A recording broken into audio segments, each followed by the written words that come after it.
Hinatid naman ako ni Onek pabalik dito sa compound namin. Kaya pauwi, hindi na ako namasahe. Ganyan lang ang takbo ng buhay ko dito. Kapag weekend, yun, paminsan-minsan pumupunta ako kay Onek. Yung pasyalan, wala talagang mga pasyalan dito. Kaya mas madalas, nandito lang ako sa compound.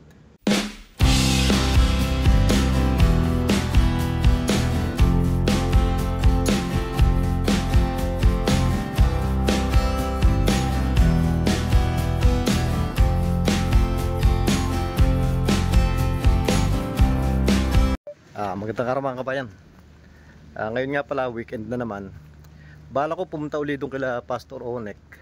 Kaya nga lang umuulan na naman eh. Punta muna ako dito sa may kantin, bibili ako ng load. Wala na rin akong load eh. Dito kasi yung nagluluto dito, nagbebenta rin siya ng load. Ito nga pala yung tsura ng kantin namin oh.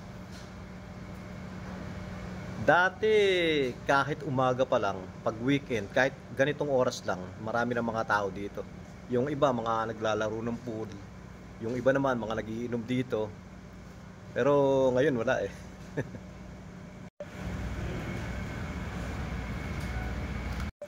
Hindi yata ako makakaalis eh. Lumalakas yung ulan. Ayan oh. Ang dami palang nilagay na pan dito, kaya pala malamig dito sa pwesto ko. Ang dami oh, nakapaikot yung mga pan. Nagsabi na ako kay Onek na pupunta ako sa bahay niya. Kaya nga lang, hanggang sa ngayon, hindi pa humihinto yung ulan eh. Hindi naman malakas, kaya nga lang, medyo malayo rin yon. Mababasa pa rin ako.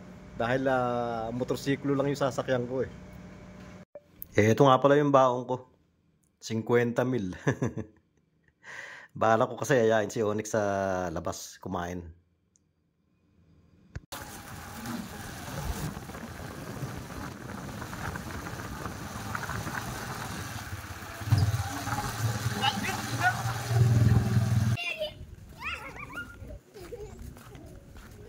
Doon na nga lang pala ako bumaba sa may tapat ng simbahan nila Onek.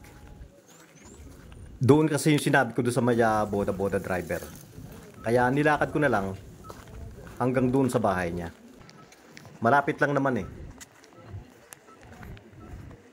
Daw mga umuupa rito eh. Puro bakante pa itong mga yan. Oh.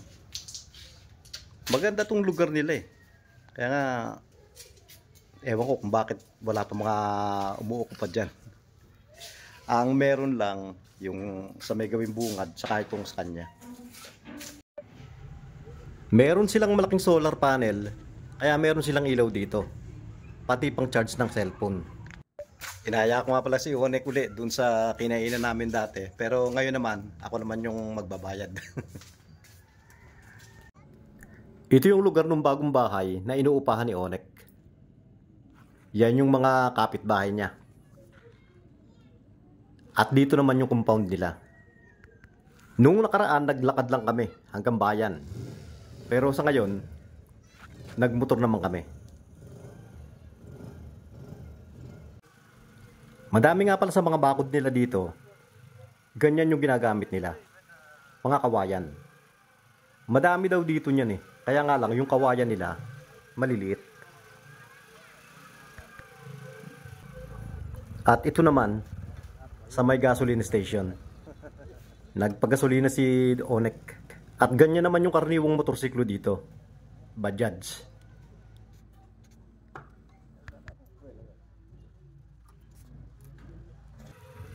At kahit sa kabayanan mismo, wala talagang sementadong kalsada dito. Puro ganyan yung mga kalsada. Kaya kapag tag-ulan, kahit saan talaga, maputik dito. Pero ang sabi nga nila, sanay na daw sila dyan. Nakakain na kami ni Onek. Magkape daw muna uli kami. European coffee. European coffee. Why they brought so many cups? I also don't know. Another technology. We're only two. Technology. Ganyan kadami yung pera oh. Yan ang ibabayad. Yan yung nakain namin. Siya yung pinagbayad ko eh.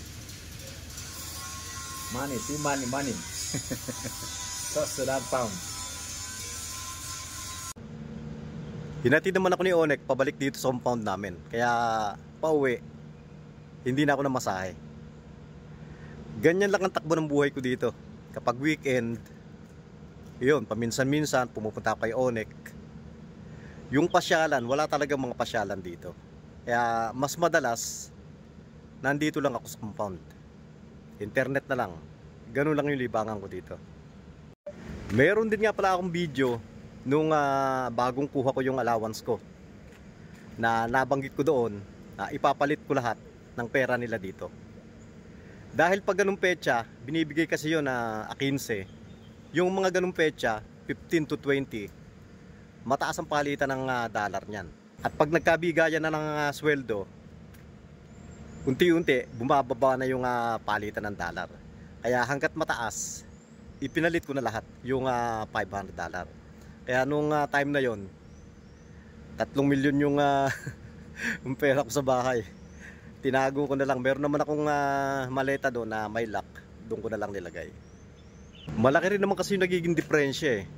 Dahil pagkataasan ng dollar sa 600,000, minsan daw umaabot pa ng 620.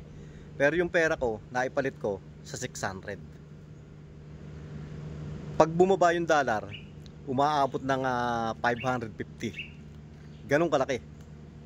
Kaya sayang din naman yon, kaya ipinalit ko na.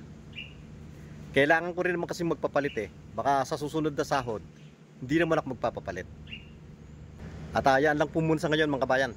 Sana po nagustuhan nyo rin yung share ko ngayon. At maraming salamat po doon sa mga laging nanonood ng mga ina-upload ko.